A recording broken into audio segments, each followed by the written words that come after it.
Visitar España con Nacho Bernabeu.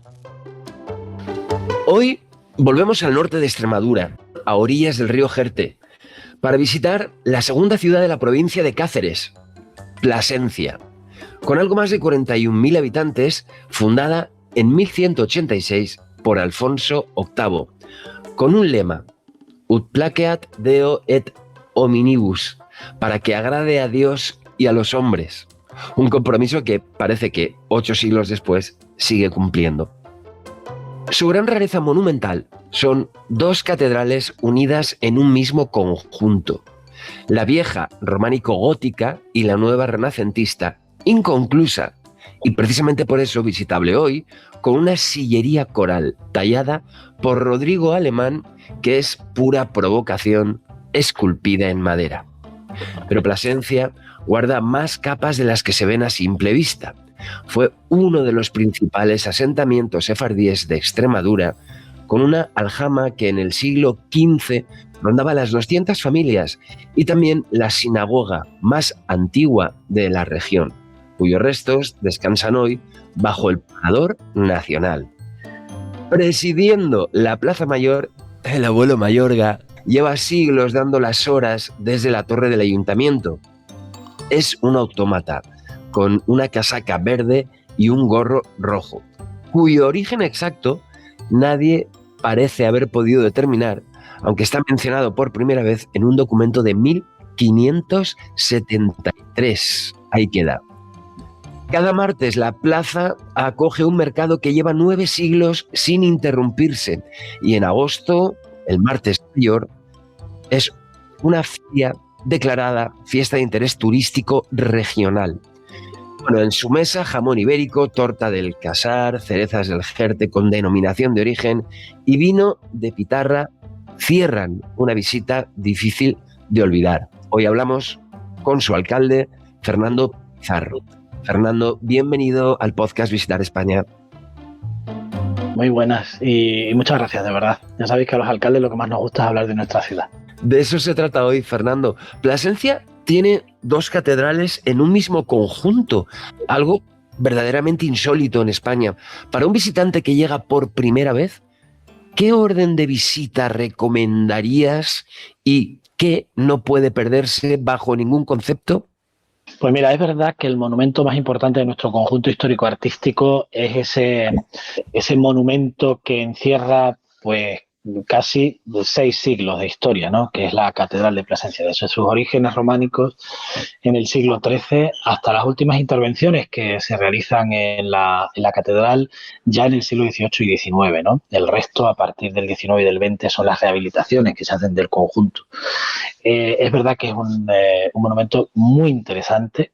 Se trata de un elemento único en España, si bien es cierto que otras ciudades tienen 2 catedrales, como es el caso de nuestra ciudad hermana de Salamanca, ¿no? Pero es verdad que en este caso, en un solo edificio unido, pues aparecen los 2 espacios catedralicios históricos diferenciados perfectamente.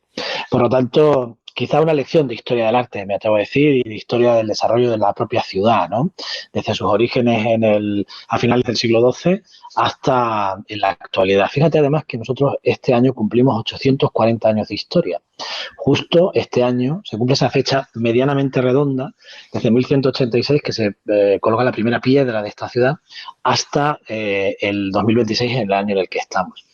Y como digo, ese conjunto de las catedrales, junto con el Palacio Episcopal y la muralla que lo limita hacia el sur, pues es un espacio excepcional, espectacular, difícil de encontrar en otro rincón del mundo.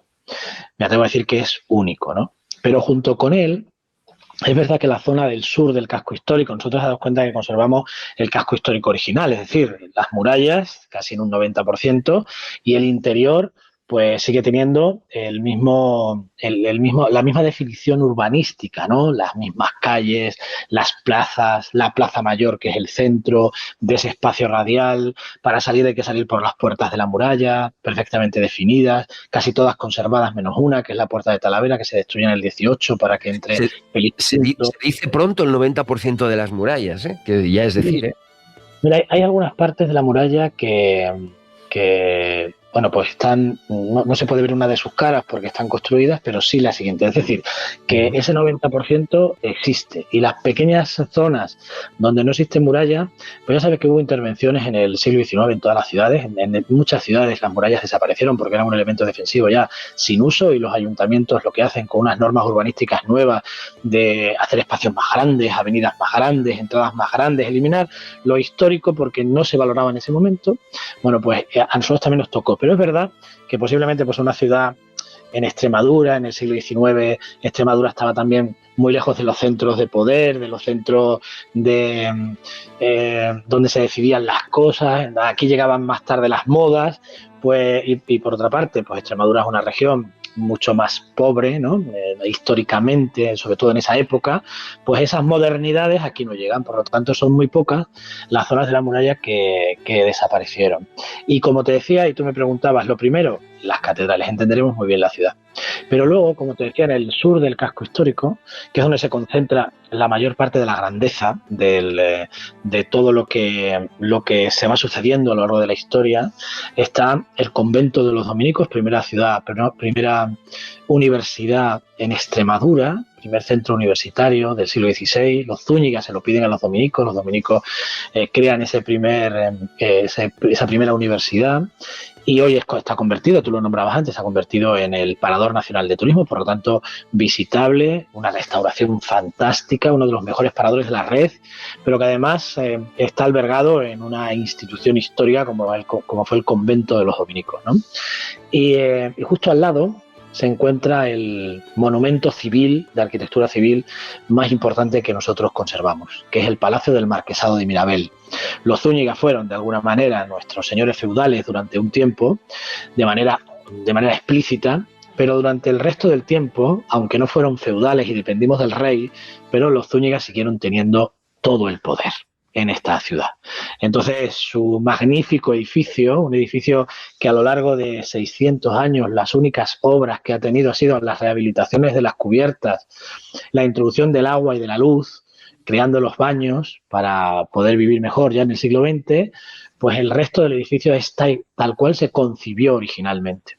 Es un lugar excepcional que yo invito a que lo vean. Está en manos privadas, no es público, es propiedad de la familia Fernández de Córdoba, el marqués de Griñón, hoy marquesa de Griñón, Tamara Falcó, y su hermana Sandra Falcó, que es la marquesa de Mirabel. Pues en sus manos está la conservación y el mantenimiento del edificio y la posibilidad que nos otorgan siempre de poder visitarlo, ¿no? Eso es la zona sur. Pero si nosotros callejeamos por el laberinto de calles hacia el norte, nos encontraremos el Colegio de la Compañía de Jesús, los conventos de las dominicas, de las capuchinas, de las Ildefonsas, de las Josefinas Trinitarias, pero nos encontraremos también los palacios de los Almaraces, los Grijalva, los Monroy, etcétera, etcétera. Todo haciendo alusión pues a una ciudad que a mí esto me gusta mucho decirlo, Ignacio, la verdad, y lo comparto contigo. Se funda, Alfonso VIII la funda sobre una pequeña población judío-musulmana. En una tarde consiguió hacerse con el espacio. No era un punto verdaderamente importante ni estratégico para los que vivían aquí. Una pequeña comunidad judío-musulmana, nada más. Por lo tanto, él es como si llegara a un solar virgen. Y sobre ese solar virgen quiere construir la Jerusalén del Reino de Castilla. Por esa razón, y así él nos llamaba, por esa razón, 3 años después, tan solo 3 años después de que haya fundado esta ciudad, la eleva a sede episcopal porque así se lo otorga el Papa Clemente III. Quiero decir con esto que al final esa configuración de ciudad nueva, que no se construye sobre las ruinas de ninguna otra, no es una ciudad romana, no es una ciudad visigoda, no es una ciudad que tuviese nada anteriormente, la hace de verdad como una inmaculada concepción, ¿no? Es la ciudad, se hace la ciudad que el rey quiere para su reino. No va a ser capital de su reino, pero sí va a ser la capital espiritual de su reino. Por eso cuenta la leyenda que Alfonso VIII caminaba hacia Plasencia para encontrarse con San Francisco de Asís cuando le visitó la muerte, pocos días antes de su llegada a Plasencia. Él quería reunirse aquí con aquel gran hombre que ya tenía olor a santidad estando en vida y se quiere encontrar aquí con él. Pero eso no llega a ocurrir nunca porque Evidentemente, él fallece antes. Pero eso le confiere a la ciudad un aspecto muy determinado, ¿no? Decía Alfonso VIII y los obispos, que son mis antecesores primeros, ¿no? Don Bricio y compañía, decían que la ciudad se construía según la teoría, la ciudad de Dios de San Agustín. Y por eso tiene mucha magia, mucha espiritualidad las calles y pasear por sus calles. Leyendas, quién sabe qué parte de realidad tendrán, ¿eh? Quién sabe. Pero hablando de estas, de leyendas, mitos, hay una anécdota que caracteriza a Plasencia y es la del abuelo Mayorga. Bueno, parece que lleva siglos dando las horas desde la torre, ¿no?, del ayuntamiento. ¿Es cierto que nadie sabe exactamente cuándo apareció el abuelo Mayorga? Hay distintas teorías, no de la aparición tanto, porque ya sabes que los autómatas son unos elementos fundamentalmente del Renacimiento, ¿no?, del siglo XVI, que se colocan en distintos lugares, ¿no? En la Catedral de Burgos hay uno, en Astorga el ayuntamiento tiene otro, muy diferente al nuestro, pero que forman parte de esa moda del momento, ¿no? Pero sí que te comento que hemos intentado estudiar, sobre todo a través de la cronista, que fue nuestra anterior archivera, de dónde puede proceder el nombre de Mayorga. ¿Por qué nosotros le llamamos Mayorga? Mayorga no es un nombre que esté relacionado al margen de este autómata con Plasencia. ¿Por qué le llamamos así? Y parece, según la teoría que tiene la archivera, que este autómata, el reloj de la torre del ayuntamiento, con una campana espectacular, histórica, que se conserva, pues ese reloj lo mantenía un relojero de Mayorga de Campos en la provincia de Valladolid. Eso parece que puede ser el origen de que los placentinos, cuando este relojero le regala al ayuntamiento el autómata, pues le llamara Mayorga.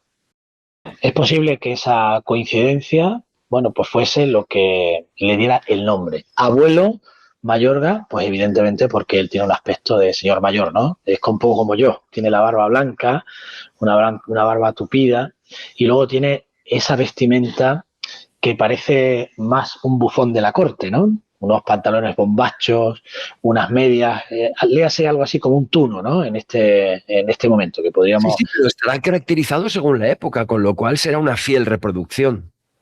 Sí, porque nuestro Mayorga original, hemos de decir, en honor a la verdad, que el Mayorga sufrió mucho a lo largo del tiempo. Las primeras figuras fueron de madera, y por lo tanto, sobre todo en las contiendas, cuando llegaron los franceses en 1808 o en la guerra civil, las fotografías que sí conservamos evidentemente del siglo XX, pues el Mayorga no existe.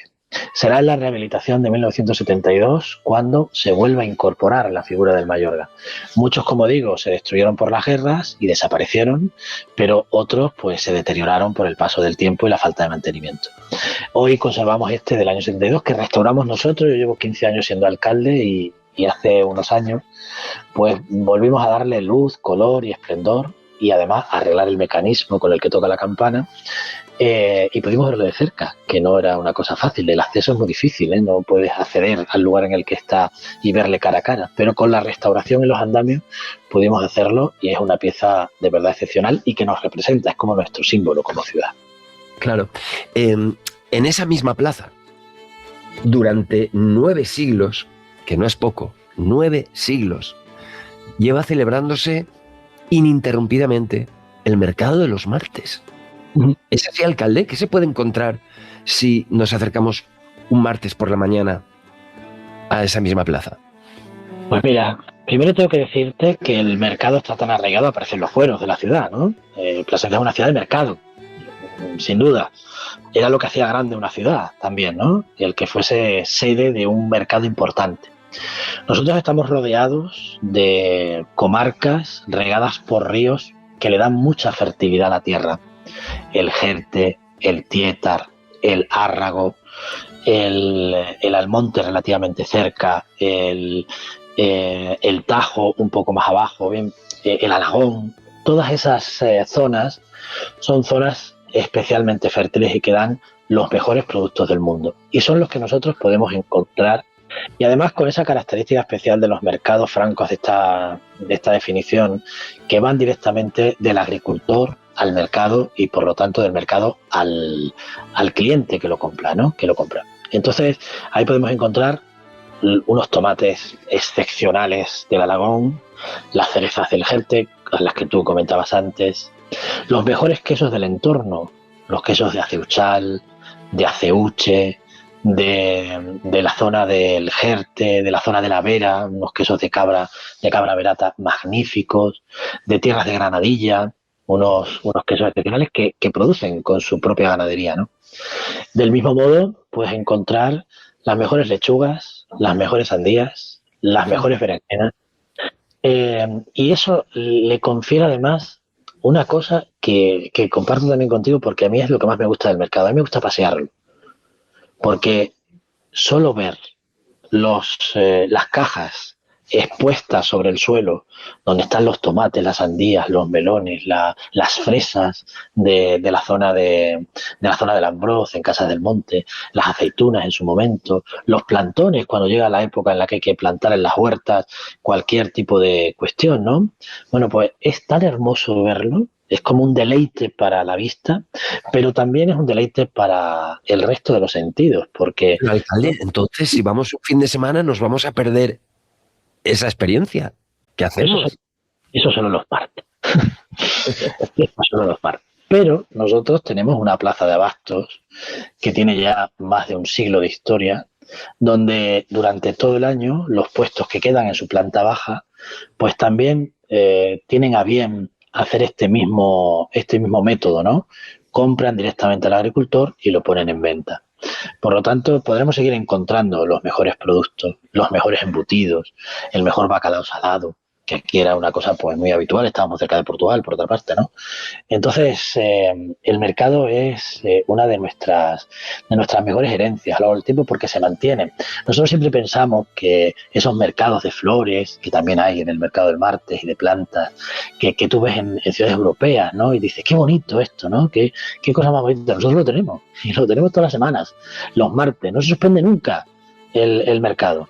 Siempre se intenta que todas las cosas que sucedan en la plaza se coordinen para que el mercado no desaparezca ningún martes. Y te voy a decir otra cuestión y la última sobre el mercado. Es tan trascendental el mercado que Sorolla lo pintó en 1917. En el encargo que la Hispanic Society de Nueva York le hace para pintar los paneles de su biblioteca en los que están representadas las distintas regiones de España, él en 1917 viene a Extremadura, tiene que pintar eso que llamaron los extremos del Duero y para eso recorre varias ciudades extremeñas. No voy a decir cuáles, te las puedes imaginar, pero él al final se enamora de Plasencia. Pero no de Plasencia solo por su monumentalidad, sino por un aspecto de eso que llamamos ahora patrimonio intangible, que era su mercado.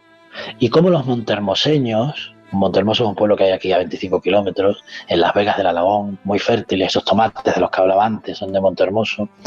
Pues esa gente venía con sus trajes tradicionales, las mujeres con una gorra de colores que podéis buscar en internet, la gorra de Montermoso, uno de los símbolos de nuestra región, venían a vender sus productos y sus animales en el mercado de ganado que había a las afueras de la ciudad. Eso sucedía todos los martes. Él se quedó tan impactado cuando lo vio que la primera vez vino en enero. Decidió que pintar para representar Extremadura. Y vino en octubre, exactamente el 23 de octubre de 1917, y pintó durante esos días posteriores el mercado. Punto Extremadura. Y aparece Plasencia, el sur del casco histórico, el puente de Trujillo, la ermita de la Salud, la puerta de Trujillo, las catedrales, el palacio episcopal, las murallas, aparece todo en la parte superior y en la parte de abajo los montermoseños que llegaban al mercado con su ganado, con sus bestias, trayendo los mejores productos para venderlo en el mercado. Nos hizo universales Sorolla, pero lo hizo a través del mercado. Pues mire lo que le digo, alcalde, nada más acabe de hablar con usted, lo primero que voy a hacer es buscar esa pintura de Sorolla. El parador de Plasencia, instalado en un convento dominico del siglo XV. Ya hemos hablado de él.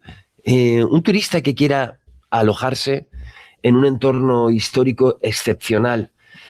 ¿Qué más le ofrece Plasencia más allá del parador, de esta experiencia que acabamos de conocer, de la muralla, del conjunto monumental y, por supuesto, de su huerta. Pues mira, hablamos del Parador, es verdad que el Parador ya digo que es uno de los mejores alojamientos que tiene la ciudad, sin ninguna duda, ¿no? Formar parte de la red de paradores es ya pues una definición de calidad. Pero nosotros tenemos otros espacios donde poder vivir una experiencia y convertirse de alguna manera, si no en dominico del siglo XV y XVI, pues sí te puedes convertir en un obispo nacido en Plasencia, pero su episcopado era en Coria, cuyo palacio en Plasencia está convertido en hotel. Se llama Palacio Carvajal Girón. Es un lugar maravilloso, un pequeño parador. Una restauración fantástica, donde uno se transporta al pasado, en este caso al Renacimiento, la época más floreciente de nuestra ciudad. Un detalle solo de esa época. Plasencia, sede episcopal, como decía, pero a esta sede episcopal pertenecen los territorios de Trujillo o de Medellín, en la provincia de Badajoz, y en ellos nacieron, entre otros, Pizarro, Orellana o Hernán Cortés. Eso quiere decir que los grandes conquistadores de América, los grandes descubridores, lo que hicieron fue que gran parte de los beneficios que obtenían en ese encuentro de los dos mundos hizo floreciente a través del mercado, del comercio, de la relación con el nuevo mundo a la sede episcopal, a la que por otra parte se debían de manera especial.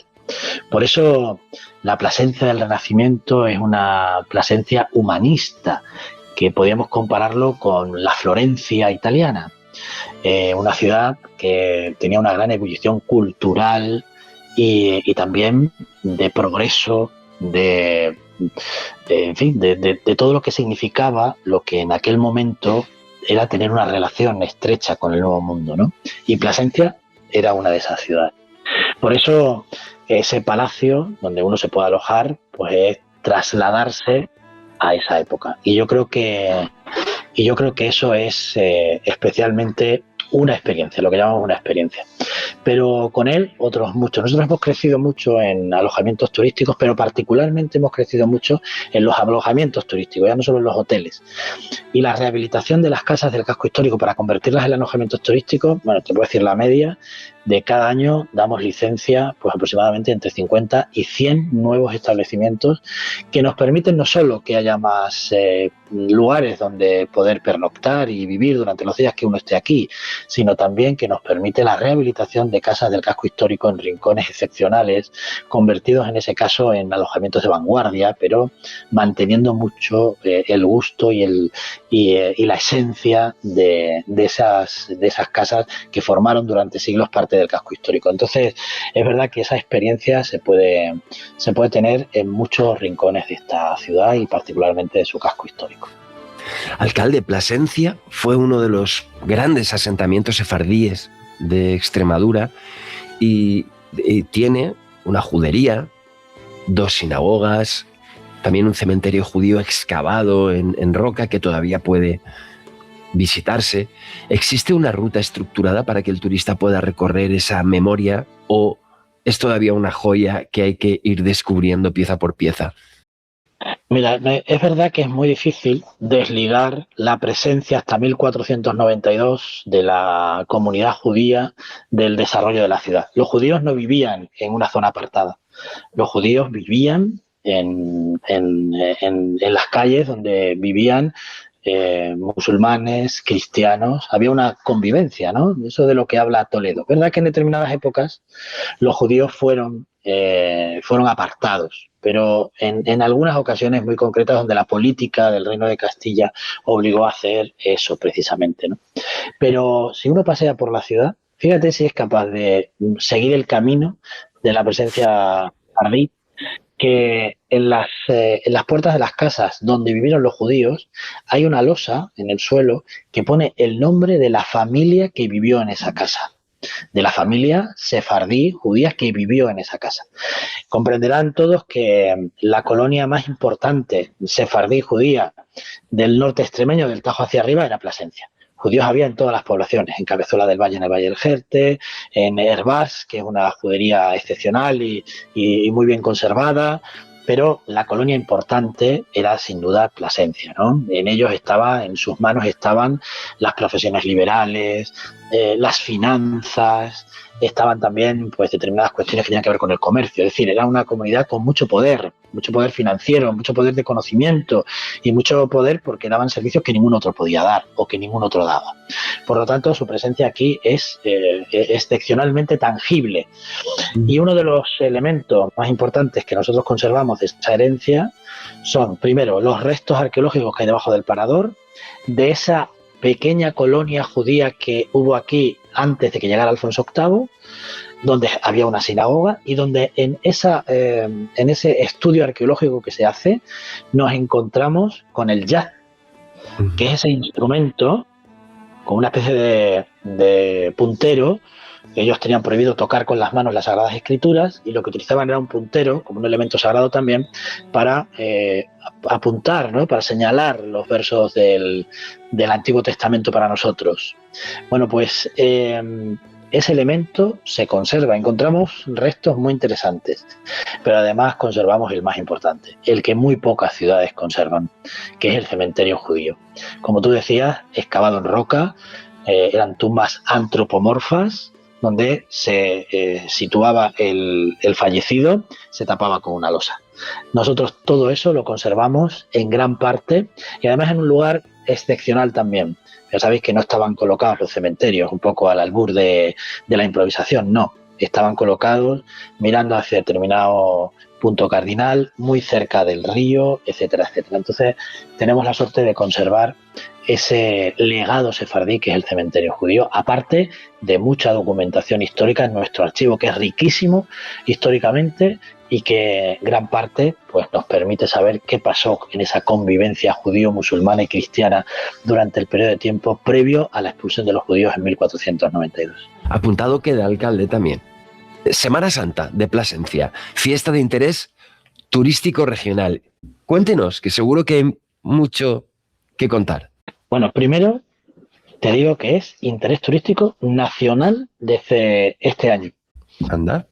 Nacional, porque nos lo concedieron en septiembre del año 25.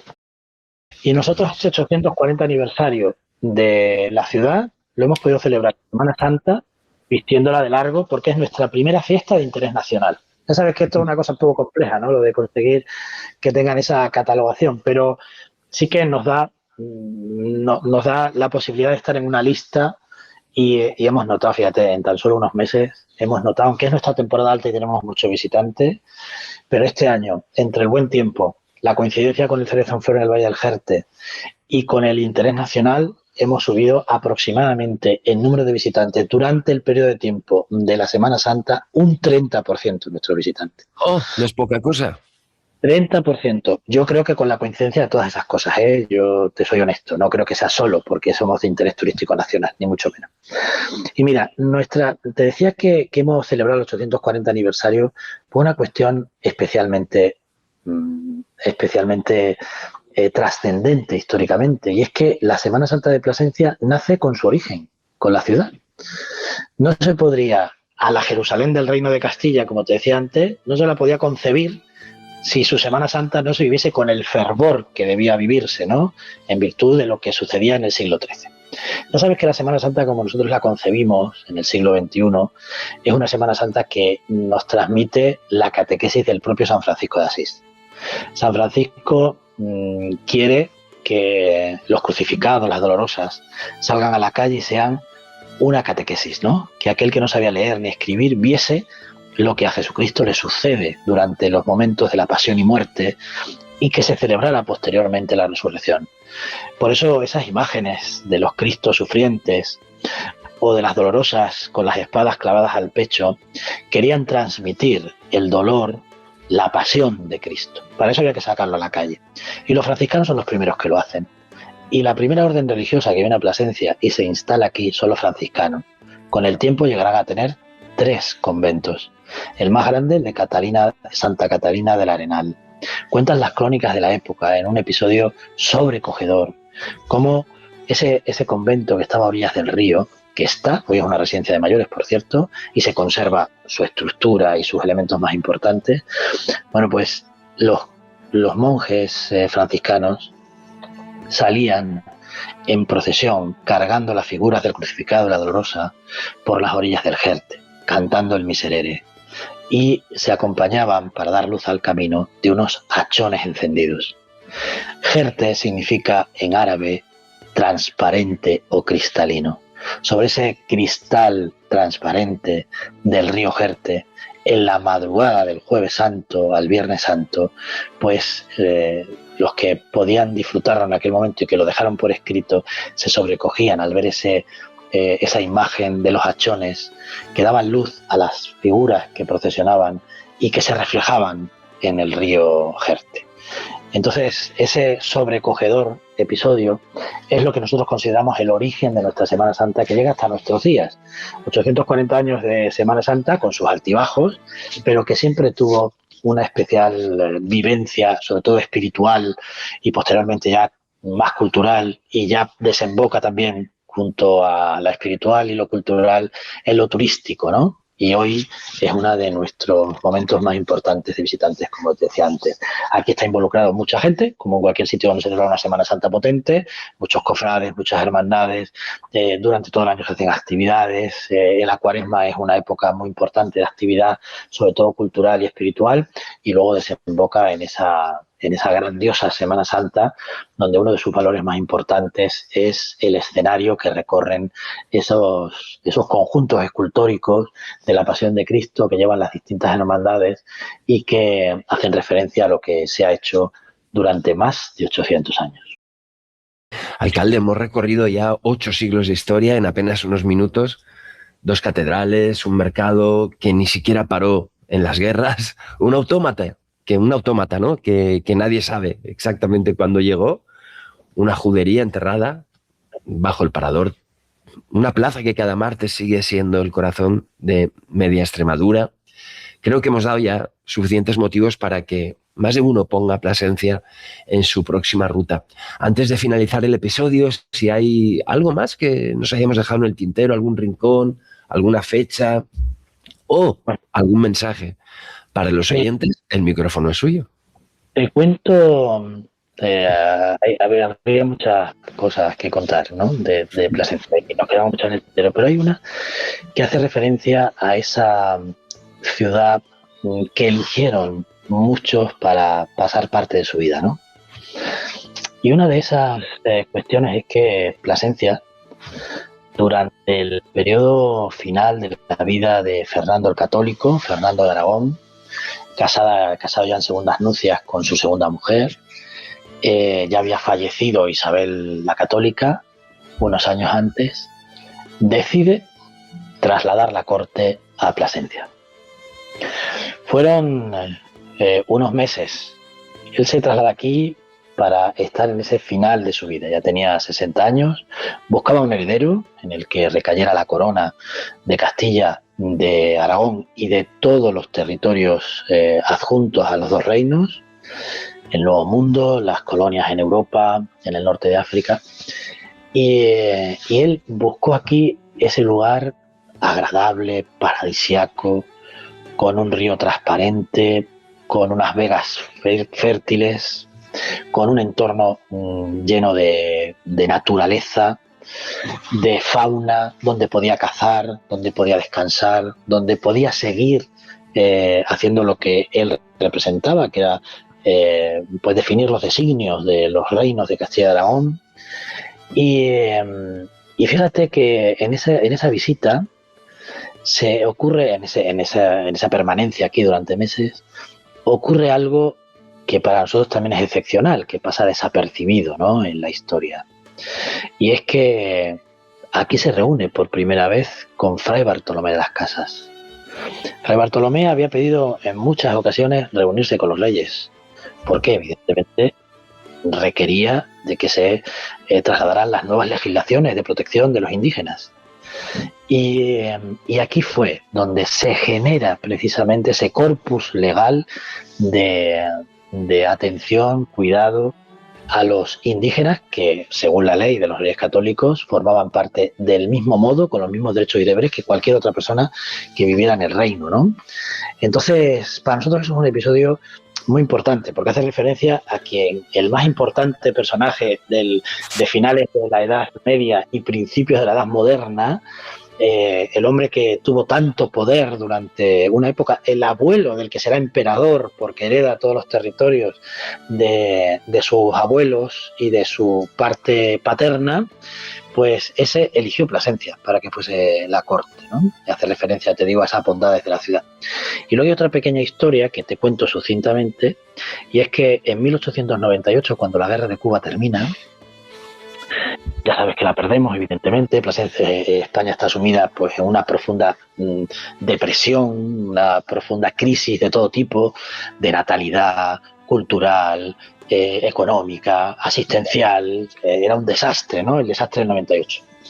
Bueno, pues en ese momento la reina pide a las ciudades que van a regresar los soldados que habían perdido la guerra en Cuba y en Filipinas y que los acojan y los ayudan como puedan, porque el Estado no tenía capacidad de ayudarles.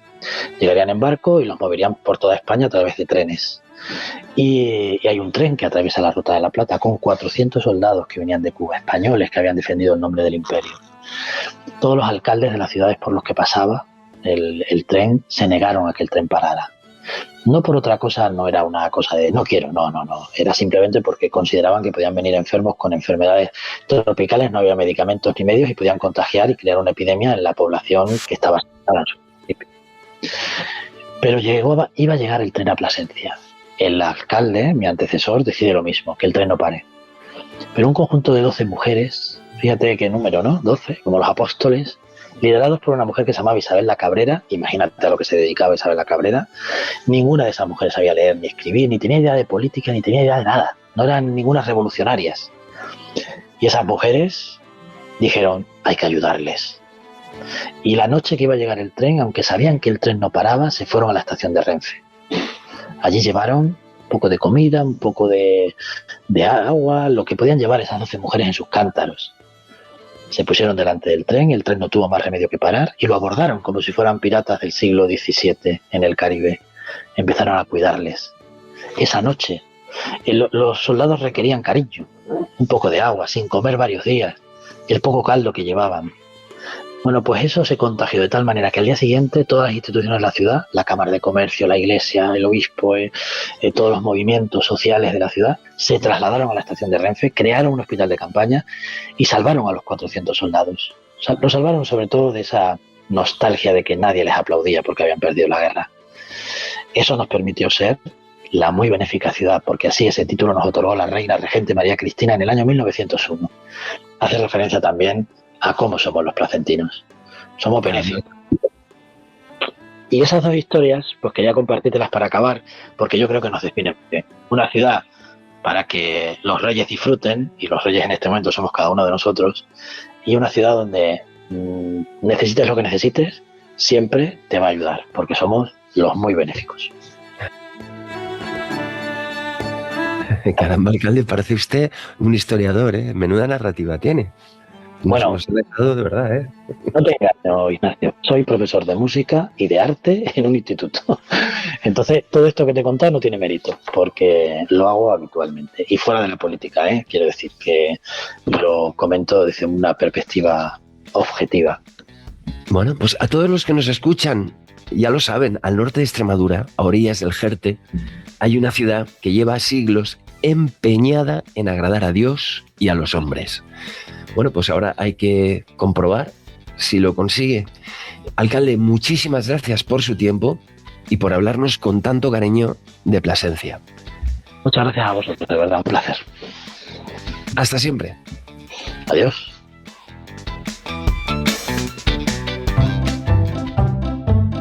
Visitar España es más que un podcast. Es conocer la historia de cada pueblo a través de las voces de quien más los conocen, sus alcaldes. Si quieres que hagamos los videopodcasts de tu municipio, contacta con podcastpublico.com.